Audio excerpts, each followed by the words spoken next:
And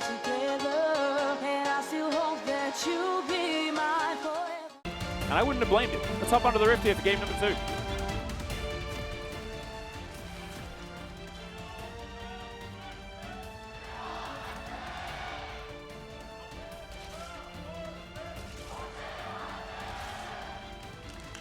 All right, here we go, Wolf. What kind of shenanigans are we to expect for this game? Because honestly, I think like the most bro thing to happen here would be for them to lose with this Exodia of a draft that they've put together. It certainly does feel like that could happen, but let's put together some of the pieces here, obviously, in terms of what to expect. Karis playing, again, he's most famed for his Lissandra. That's what he got picked up for when he did end up moving to Genji's Academy and then Hanwha Life. But what he found the most success on, I think, over the last few years of LCK and substitution for Genji was the Ryze. Like, it is his best champion. And with Realm Warp here and Wave Clear that Ryze provides and the constant prio he should be able to have in the early stages of this, we're just going to see dives repeatedly on the bottom side. In Sylvie, if he comes over to defend as a early game Viego, then the top side gets opened up for Morgan again. And we've got both comfort here for Bro, but also just such an immaculate comp. It's meta, and it's about getting that tempo advantage. Now, on the late game side for Nongshim, if they can stave off that pressure, which is very difficult to do, but if they can pull it off, they definitely have an amazing team fight comp with both peel and engage and so much damage. It's just surviving to that point that can be so challenging. Certainly can, and also navigating the macro decisions, which we saw them struggle with as well. I mean, that's almost done for you with these Ryze compositions. And that's what I'm really worried for Nongshim, right? Because that's what we saw them have issue with. And then with Bro being so well set up. And they are not afraid to make those calls, right? They were just starting Barons and going for the opportunistic plans. Those things are so much easier when you have the Ryze available, especially when you're coordinated like this team that is built on friendship. Yeah. Not going to try to hit the level 2 all-in here, Peter and Vital. Down here on the bottom side. Peter actually taking an awkward trade. Not going to commit anything to this. Running Isn't the this heal impressive? barrier. Yeah. Like, oh, Morgan just flashing immediately. That is not Caster Curse. That is actually LCK Curse. As First Blood goes down, DnDn's going to pick that one up. I feel vindicated. It was LCK's fault. They brought up his stats. Yeah, and UmTi is neither able to defend nor put the pressure on. He expected Sylvie to be bottom side here, but in fact, Sylvie goes for the early top side gank. And I think credit BRION, don't expect this because it's so rare and uncommon, because usually you have to defend, you know, bottom side at level 3, but the timing of this was so early. Still sitting on level 2 here, and Peter and Vital have pushed this lane so well that UmTi just didn't have that same level of opportunity. Now he's just going to force it hard. Yeah, he just goes straight over the wall. He doesn't have Arctic Assault, though, available, and so Peter and Vital are just going to turn on the pig. Peter does flash away. Sylvie in position now. Without Arctic Assault, though, UmTi had no way of actually starting that fight. He does look to escape. Sylvie, full health, which is why they're able to get this shove. That was almost comedic with what happened just there. The whole exchange. It was just really silly. UmTi takes some turret shots, uses his charge over the wall, like you say, and then can't actually follow up on anything, so he's just like, well, I'm just going to tank some damage. Sylvie comes down, he's like, I got flash, but I'm level 3 Viego, and we can take Dragon. Oh, the Dragon didn't spawn yet, so kind of defended, but they got control of the river vision. Mission accomplished. There we go. Nailed it. Also, Vital and Peter laning really well here, actually getting the push through, having a nice back timing here. Yeah, not going to get ruined. We've had a few lanes ruined so far, especially on the Lulu Zeri side. So certainly looking fine, all equalized. And having that extra vision in the river means that you can, you know, challenge a little bit more in the lane. And DnDn, he just skated that teleport across. He's going to be going for, looks like a Rod of Ages build here on the Gragas. It's our first time seeing the Gragas top in Korea. And very rare pick right now, but I think given the composition, feels very strong, right? Feels very DnDn as well. And if you change the Zeri to like an Aphelios, I'm like, wow, we're like 2021 summer here. Just very boring and easy, right? And it's a safe comp, scales well. Yeah, hard to dive. He has a 1-kill lead, so picks up the extra sustain from this Catalyst Crystal early. He's feeling great right now. Yeah, and he was a player that said, I'm not going to be known for just my tanks. I can show you the play on more damage-based champions, and looks like he's going for Rod of Ages. So that means that it's going to be damage, Gragas. So sticking to his word. I like that a lot. Body Slam comes in. And Morgan going to have to be a little bit careful here, as I believe there was a Viego slinking around. There he is. And Morgan just going to have to try and escape this one. Oh, he's going to look to see whether he can, deny the assist from Sylvie. I like that. Make the best of a bad situation. Very well played from Morgan. You could see how quickly he realized he would be able to deny that money. Let's go straight into it. Oh, this is close. Yeah, it takes a fair bit of damage there. Chaos Storm needs to be a bit respected. And that's precisely what Karis is going to do as he walks this one out. Both laners, no TP. And we see a roam over from Effort, actually. They want to look for this flash play, potentially. Well, not able to get any blocks there. Out of range a little bit. This does just mean it's sort of like a lane gank, right? Like, or a minion gank. Yeah. Make sure that you can get the lane into the position that you want. was also doing the dragon. So good that Bro don't overextend. And of course, I think that was what Edgar was letting them know after the first game, right? Like, Sylvie picking up those 3 kills, that was where things really went wrong for Bro. So I have a feeling that that's what they're trying to avoid this time around. Sylvie, in this case, punishes Morgan a second time here. Now, Morgan can avoid the assist, which was really well played in this scenario. That's why he kills himself before Sylvie can touch him. So frustrating. But it is Sylvie's gank here that leads to his demise regardless. So he has an assist in our heart. Yeah, he doesn't have an assist in the A column there, but there's a 2 there in our head cannon. Exactly. So, yeah, I think this game is still very winnable for Bro here, but, great laning from Vital so far. DnDn kind of baiting 2 ganks here extremely well. It gets very ahead on the Gragas now into this Renekton. All right, Sylvie looking for an opportunity, just pushes Hena and Effort away. Bit of a bait and switch, I like that. Just buy Peter and Vital the space in order to get the lane into a position that they wanted in, grabs them a back that they enjoy. Trying to be good here is FIESTA. Laning very nicely, as you can see, very even on farm. Pretty safe in the farm department is good old Viktor, but right now you can see Karis is getting to that point where he can just eliminate these waves over and over again and then threaten these realm warps, which is so much of the power of the Ryze. Yeah, it really is. But there hasn't really been much kill pressure in the bottom 2v2 thus far. And we did see that small exchange earlier, but it led to nothing, right? And here's a root. UmTi nearby. Yeah, finds the Glacial Prison as Arctic Assault's going to go wide. Peter comes in, heals up his mid laner, and Effort going to come on over and do exactly the same for his jungler. Sylvie looking to start off the Rift Herald. They knew exactly where UmTi was. You could see there was a moment, it at least felt like where UmTi was like, dodge the wild growth. He's like, oh, he's level 5. He like walked back that's what it was. Yeah, I saw the hesitation. I'm like, UmTi, it's Lulu. She's coming in. It's going to be fine. I think he was like, oh, careful, wild growth. And then he was like, oh, he's level 5. Never mind.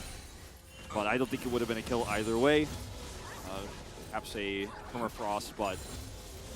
Yeah, might have been able to get a flash, but that's about it. Peter going to have his back stopped by his former mentor in Effort over the wall there. The Rift Herald goes over to Nongshim here. They have a 1,000 gold lead despite that early Drake. A lot of that, of course, sitting on DnDn here. We'll see where this does get dropped right now, because not a great setup for it outside of top lane, which is super awkward because we're talking about the Gragas lane, but Gragas is winning this so hard, has 2 crystals picked up.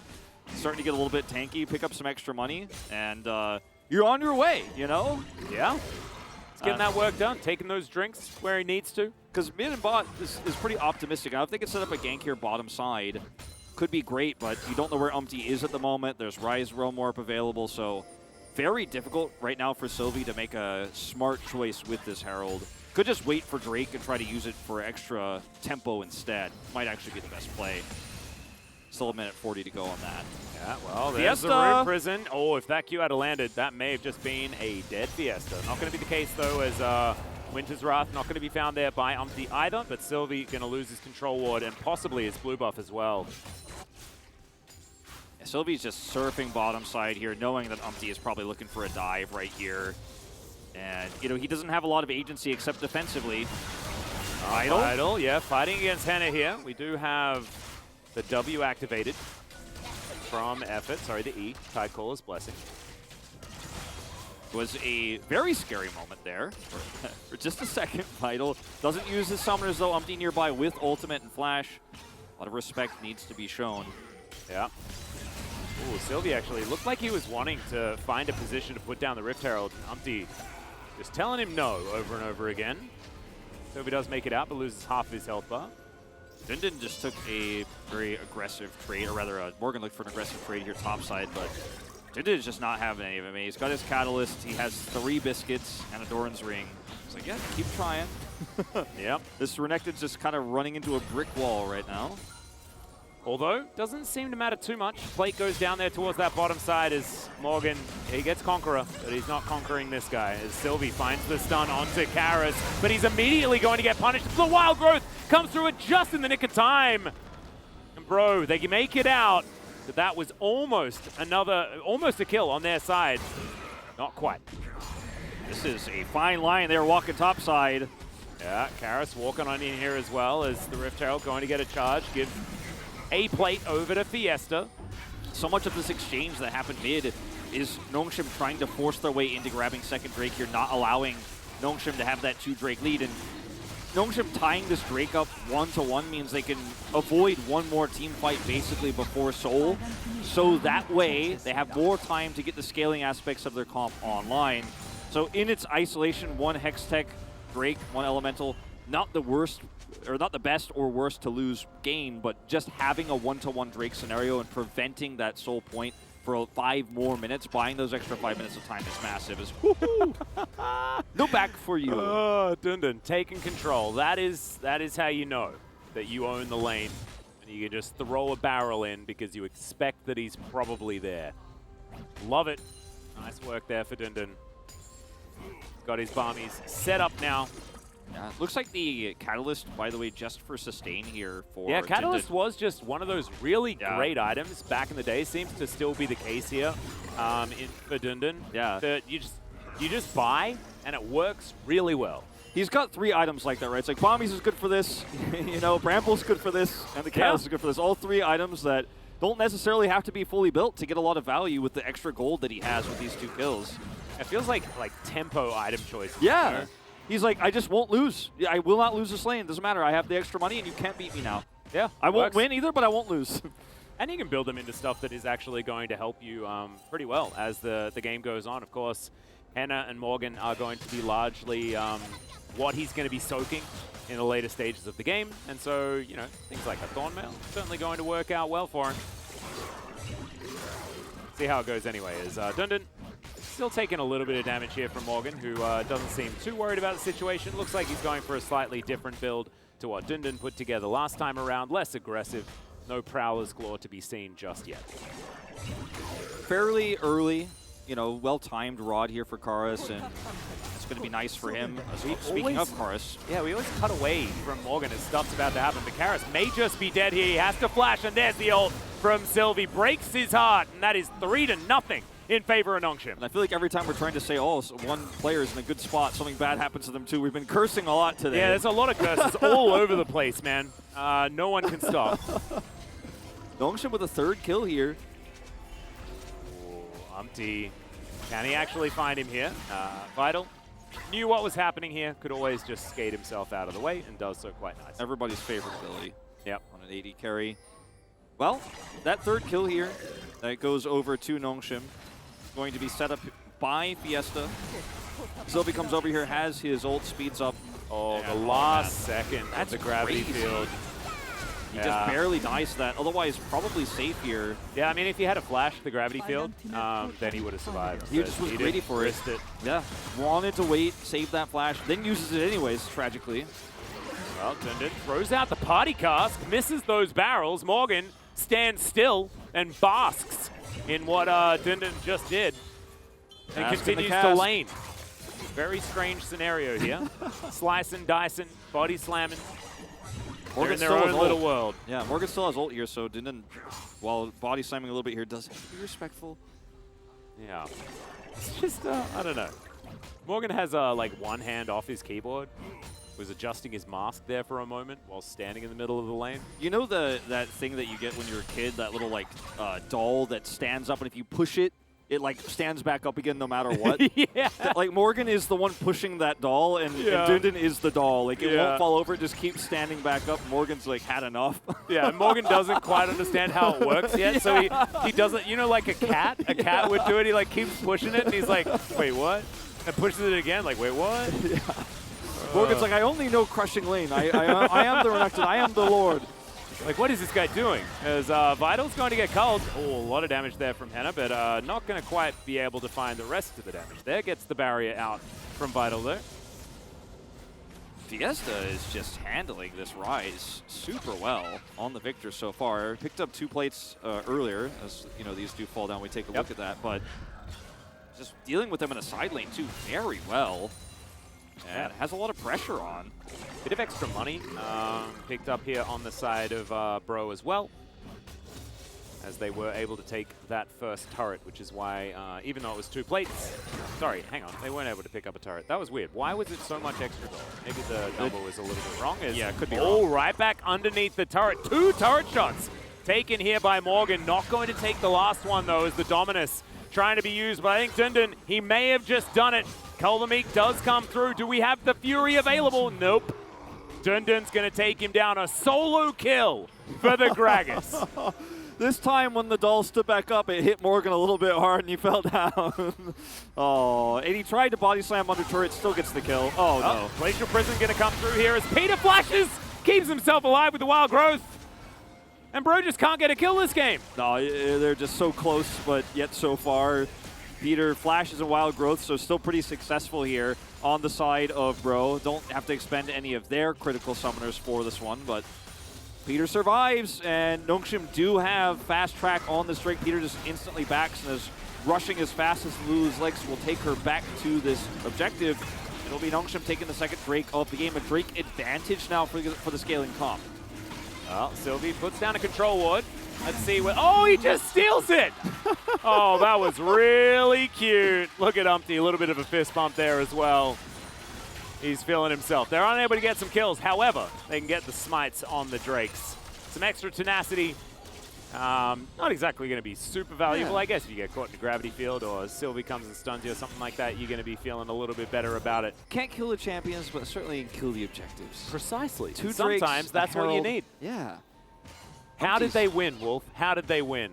Yeah, they killed the Nexus. They killed the Nexus. Precisely. This Got is that the Bro 50 way. gold at the end. Pacifist winning. As I say, pacifist winning. Hena gets the first kill.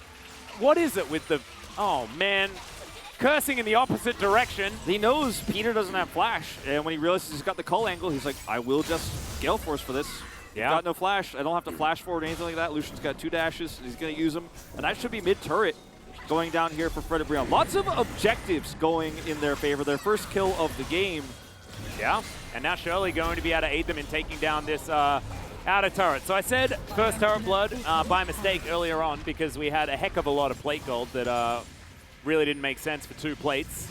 But now it has actually come to fruition as the first turret does go down. So I was just a little bit delayed. That's 2 turrets in total now for Bro. And let's take a look at this replay one more time of UmTi using Valdez's favorite tool.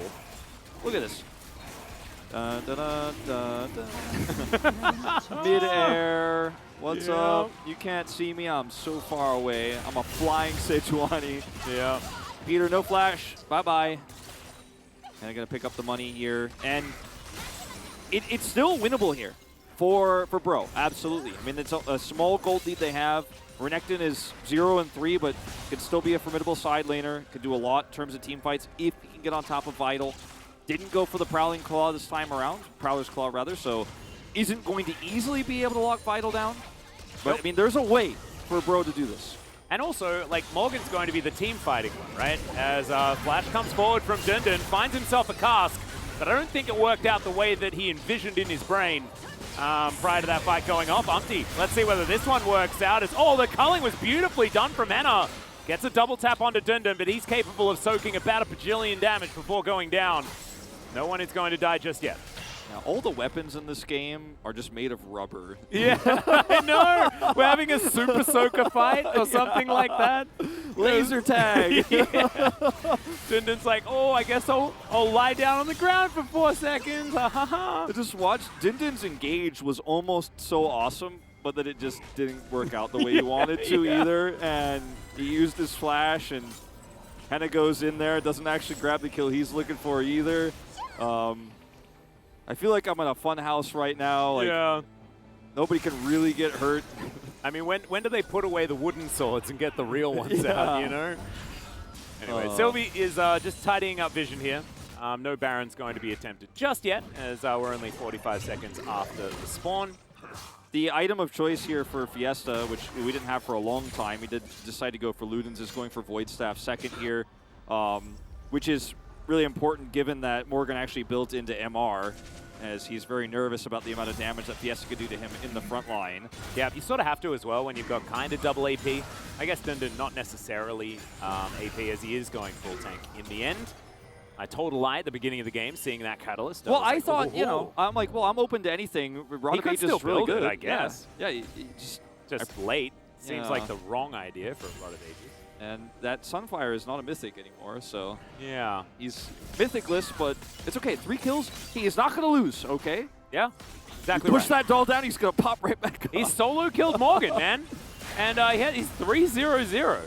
So I mean, technically, it's his second solo kill against Morgan this game. Yeah, that's right, because there's no assist on that Sylvie play. Precisely. So there you go. Back coming through here from Karis, going back home. Doesn't have teleport available. You can see everyone from Nongshim up towards this top side. For those who are newly LCK viewers, or those who are new Bro fans, you heard the stories, you heard the tales. It's usually like this, actually. This is not a bizarre game for... I mean, this is the seatbelt style that you were talking about before, right? It's like, okay, we have a tempo-based comp, but we're not going to use it that hard. You know, we're not going to go too far. Did you see DnDn's reaction? Neither did I. And it dashed at him, and DnDn was like, nah, not interested. Fiesta taking a fair bit of damage there from the double tap. Save your cooldowns. Yeah, exactly. I'm walking here. Oh, let's see whether he can soak this culling. Fiesta taking a lot of damage. Glacial Prison soaked by DnDn, who gets Wild Growth as well. He'll finally go down. Hena picks up that kill. Oh my goodness, the Q damage there onto Peter was huge, and now they're trying to turn it around. They've lost DnDn though. They don't have their big tank, and Sylvie this time isn't going to survive. Morgan taking matters into his own hands. He calls the Meek this time around as Vital. He can't do anything. It's an ace for Bro, and they'll look to take down this inner turret as well. And finally, Bro are online here. BRION taking several kills here. The whole ace going split across the team. Hena grabs 3, and 2 go over to Morgan. And so much of this fight is Vital saying, no, I'm going to turn this, I'm going to turn this. DnDn doing his job in the front line, but once he's down, there's a bit of a split call here. Vital wants to try to push this down, take out UmTi. Morgan's low, and then the turn happens. Morgan's like, I've got my ult here, and the stun goes on to Sylvie, and he goes in, grabs 2 here, stuns them up, or stuns Fiesta up rather, and then just slices Peter. And Vital's like, wait, where'd my team go? I was trying to kill UmTi. And he will get the kill. Yep, he got it. But at a very high price. Yeah, it was the cost of the rest of his team. So Bro now back in the driver's seat in a serious way. 4,000 gold ahead, and as you can see in the gold difference, it was teetering. It's very similar to last game, right? Like there was nothing in it until now. And Bro, let's see what they can do here as we've got Soul Point available. As Chronicler mentioned, not exactly the most valuable dragon in the Chemtech Drake as far as the soul is concerned, but still, certainly a good thing. And with UmTi's smiting abilities that he's shown us so far this series, you'd be pretty happy for an Elder to spawn, as Morgan's got the most damage on the map, as now we've got the rest of Nongshim dashing on forward. The tidal wave only hits onto Peter.